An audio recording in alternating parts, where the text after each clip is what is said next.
C'est parti d'abord de la lecture d'un livre qui s'appelait L'Escadron Blanc de Joseph Perret. C'est un livre que j'arrive plus à me souvenir à l'origine où j'ai trouvé ce livre. Soit c'était un livre qui appartenait à mon père, que j'ai découvert dans chez moi, soit je me souviens plus que je l'ai acheté. Enfin, peu importe, c'est parti d'abord ma connaissance du Sahara, elle est livresque plus que réelle. Il y a eu d'abord Joseph Perret, et ensuite il y a eu toute la littérature autour du désert, du Sahara, globalement tous les écrivains du début du XXe siècle, les Kessel, Macorlan, Blaise Cendrars, qui sont des auteurs qui me transportent facilement. Donc j'ai voulu lier tout ça à une passion pour le début du XXe siècle, cette période charnière aux alentours de la Première Guerre mondiale. C'est une fiction complète. J'ai pas voulu me prendre un cas précis de l'histoire du Sahara par peur des contraintes, pour éviter d'être trop piégé par des tas de choses, les dates, les lieux. Donc mes personnages sont des personnages de fiction, mais par contre ils reposent évidemment disons que ils sont un peu la somme de toutes mes lectures sur le sujet, parce qu'il y a des recoupements à faire sur la trajectoire et sur la personnalité de ces hommes. Ils avaient souvent ça de particulier d'être des gars un peu à part, les méharistes. Tout à fait, oui. Sur les couvertures, je les ai faites les deux en même temps. Là, autant sur Black Ops, le crédit ne me revenait pas du tout sur la qualité des couvertures, autant sur celle-là, j'en suis assez fier. J'ai que des bons échos sur la qualité des couvertures, et ça c'est un concept à moi, que je les ai travaillés tout simplement en parallèle avec ces deux masses sombres qui se répondaient, et ces deux ambiances à la fois proches et divergentes. Voilà. Et puis bon, avec ce bandeau de texte qui fait plus penser à un livre, à une typo de livre qu'à une typo de bande dessinée. Ouais. Je suis assez heureux de ces couvertures, et je pense qu'elles jouent sur l'impact de la série. Comme je le dis dans le deuxième album, il y a la guerre à échelle humaine qui est celle du désert, où l'homme se battait quasiment au corps à corps sur des dunes ensoleillées, mais où la violence était toujours là. Et au bout du compte, comme un des personnages le dit aussi, au bout du compte, il y a la mort aussi, aussi bien sur les dunes que dans les tranchées. Oui, parce qu'à l'origine, c'est vraiment une découverte du désert, du monde du désert, au travers donc, de ces unités méharistes, puisque eux étaient les premiers confrontés, vivaient totalement dans le désert. Et j'ai découvert forcément par rebond l'existence réelle des nomades, en particulier les Chambas, que peu de gens connaissent finalement, qui est une ethnie arabe habitant le nord du Sahara, globalement toute la zone algérienne du Sahara jusqu'au Hogar. Et ces Chambas fournissaient l'immense majorité des unités sahariennes. C'est eux qui étaient les tirailleurs de ces unités méharistes. Et souvent, leur destin était lié à des guides qui, eux, souvent, en tout cas dans cette zone-là du Sahara, étaient des Touaregs. Ils avaient, eux, une science très profonde du désert, des pistes et des animaux, puisque le nomade au-delà du fait de survivre et de trouver des puits, la raison de vivre du nomade, c'est d'avoir des animaux, des chameaux. Et le chameau, c'est la richesse du nomade. Et les Touaregs, aussi bien que les Chambas d'ailleurs, sont des grands connaisseurs et éleveurs de chameaux. Voilà. Donc c'est le désert dont je voulais parler, mais c'est aussi des hommes du désert. Voilà. Oui, c'est très difficile. Je pense qu'il n'y a que les graphistes, les dessinateurs réalistes qui peuvent comprendre ça. Pour beaucoup, je me suis même pas fait chambrer par des amis au début qui me disaient « Ah, le désert, pourquoi pas la toundra ?» La neige et le désert, ça a l'air très facile à dessiner, mais c'est faux. Enfin, pour les graphistes, les graphistes le savent, rendre un désert viable, essayer de faire ressentir la chaleur, le froid, c'est des choses difficiles. Et puis le désert, il est pas immuablement fait de sable, il est très, très divers. D'ailleurs, c'est un peu pour ça aussi que j'ai choisi la région globalement du Hogar, qui est une région très tourmentée et plutôt montagneuse et rocailleuse. Le travail sur les couleurs était très important. J'y ai participé en travaillant sur Enlavi. Bon, j'ai travaillé d'une manière assez classique jusqu'à l'ancrage, et ensuite sur mon ancrage j'ai pratiqué Enlavi, et où j'ai donné moi-même la profondeur, les ombres, les drapés. Enfin, j'ai travaillé sur les ombres. Globalement, tout ce qui est lumière, c'est moi qui l'ai travaillé. Ensuite, j'ai travaillé avec Jérôme Maffre, qui est un très futur grand coloriste, je pense, de la BD. Il a travaillé sur une palette à l'informatique, il a travaillé, il a vraiment optimisé au maximum ce que je voulais faire passer.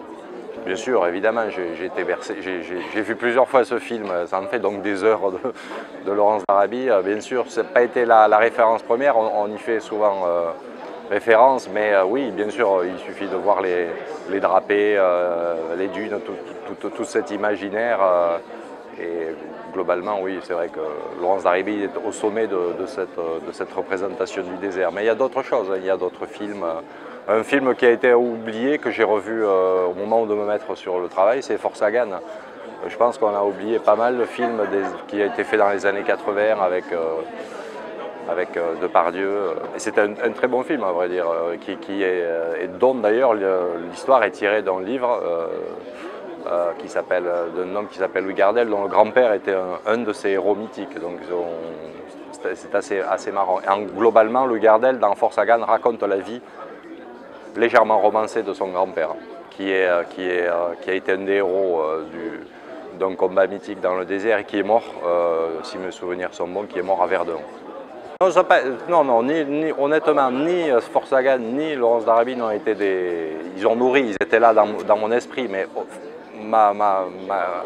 mon approche du désert, elle a été livresque, j'insiste bien là-dessus. Avant de voir des photos, avant de revoir ces films-là, j'ai lu et relu, et j'ai cherché pendant des années La Perle Rare, le petit livre. Chez moi à Toulouse ou à Paris, j'ai couru les bouquinistes pour essayer de trouver des livres disparus, et j'en ai trouvé quelques-uns, des livres magnifiques faits en 1930, des choses qu'on ne voit plus, et des livres passionnants sur, par exemple, les lettres le carnet de bord d'un officier mariste en mission en 1917, des choses comme ça. Pendant des années, ça m'a passionné de chercher le document précis et humain, un officier qui raconterait son expérience. Voilà. Donc mon approche du désert, elle a été livresque absolument. Et ensuite, au moment vraiment de l'écriture et de la représentation graphique, de ce que j'allais en faire graphiquement, évidemment, j'ai revu certains films. J'ai une belle collection de livres de photos sur le Sahara aussi. Voilà. Barentin, c'est vraiment la figure mythique. On est dans le cadre, c'est une des choses qui m'ont fasciné dans ces histoires sur le désert, on est dans une espèce de Far West, à vrai dire, si on voudrait amener une image, un parallèle assez simple à saisir. Quelque part, le Sahara, c'est le Far West. Les Indiens, c'est les razzieurs, c'est les bandes de pillards, et la cavalerie, en quelque sorte, ça pourrait être les méharistes, les compagnies méharistes, avec leurs guides indiens, par exemple. Le désert est aussi un endroit où se mélange véritablement la réalité, l'histoire et le mythe. Et pour qui a lu plein de livres sur le sujet, on a comme ça des figures charismatiques. Le grand-père dont je vous ai parlé, de Louis Gardel, est une de ces figures charismatiques. Il y en a eu d'autres. En général, c'était des héros de combat, comme par exemple le premier officier français qui a pénétré le Hogar, qui a été le premier à battre les Touaregs, alors qu'avant ce combat-là, les Touaregs avaient gardé l'inviolabilité de leur territoire. Bon, ces figures mythiques, c'est un peu Buffalo Bill, et donc voilà, pour moi, Barentin, j'ai essayé effectivement d'en faire un archétype qui réunirait toutes les qualités de ces héros. Voilà. Oui, absolument. Et puis bon, dans mon travail, le regard, il est présent depuis toujours. Certains me l'ont reproché, mais moi, il se trouve que je vois les choses comme ça. On peut faire passer plein de choses par un regard. Et là, notamment, j'ai voulu travailler sur le rythme. J'ai essayé d'imposer le rythme de lecture, un rythme de lecture qui pouvait être un rythme lent et qui pouvait s'accélérer aussi d'une manière brutale. C'est pour ça que j'ai montré des scènes de combat assez rapides et très vives et violentes, que je pouvais faire alterner avec des scènes autour d'un feu, avec des personnages qui parlent. Quand deux personnages parlent d'eux-mêmes, ils le font aussi beaucoup avec les yeux. Voilà. Et les silences, les phrases qu'on coupe, le temps d'attente avant de dire une parole, j'ai essayé de faire ressentir ça dans la narration. Et les regards, c'est prépondérant pour ça. Non, parce que non, pas tant que ça, parce qu'effectivement, elle a concerné finalement assez peu d'hommes, puisque les unités méharistes, déjà, peu de soldats français finalement ont été dans les unités méharistes, puisque on peut dire que pour une unité de 100 nomades, on avait globalement un ou deux cadres français. Donc elle a concerné peu de monde, elle était loin. Elle était loin de Paris, elle était même loin d'Alger quelque part cette histoire, et donc effectivement ça m'étonne moi-même qu'elle n'ait pas plus de répercussions. Par contre le désert, il suffit de dire désert, Sahara, ça fait rêver tout de suite, tout le monde.